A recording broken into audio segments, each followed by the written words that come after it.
Canada made me a promise. It makes all of us a promise, whether we're born here or arrive as immigrants. If you work hard, you get a good life.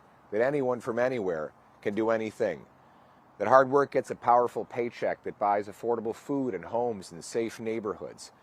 And that promise, like everything else, is broken after 9 years of Trudeau and the NDP Liberals.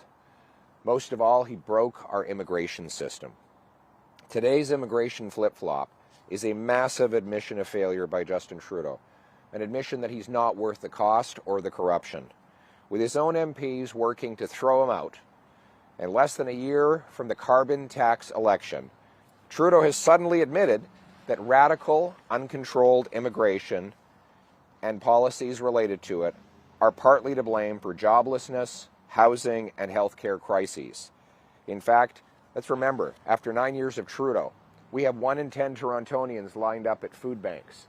We have 1,400 homeless encampments across the province of Ontario. 2 million Canadians have to go to a food bank every month. Scurvy is making a comeback.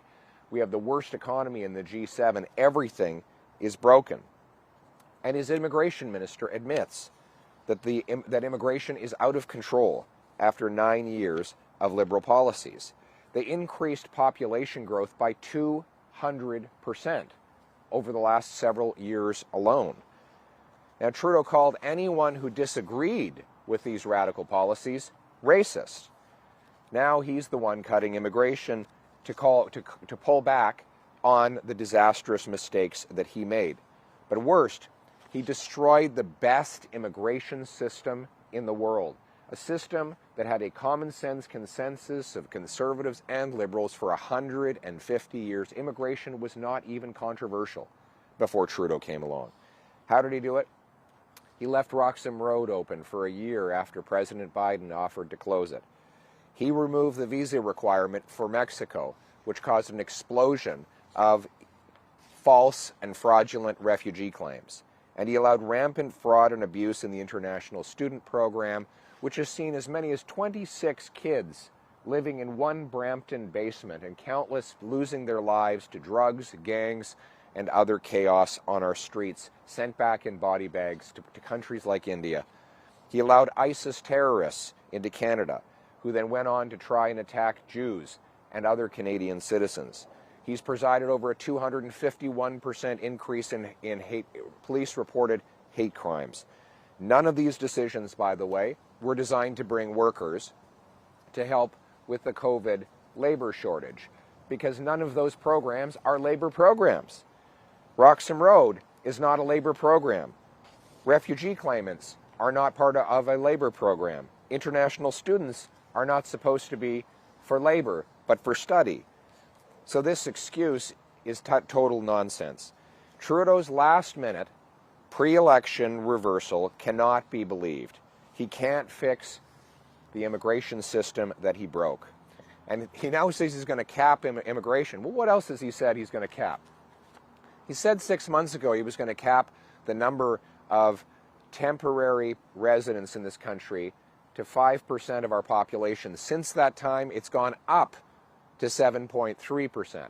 He said he'd cap the carbon tax at 11 cents a litre. Now it's 17 cents, and he plans to quadruple it to 61 cents. He said he'd cap this year's deficit at $40 billion. It's already $47 billion just 6 months later. You can't believe anything he says, especially when he's claiming that he will fix what he broke. Common sense conservatives will fix what Trudeau and the NDP Liberals broke. We will restore the best immigration system in the world.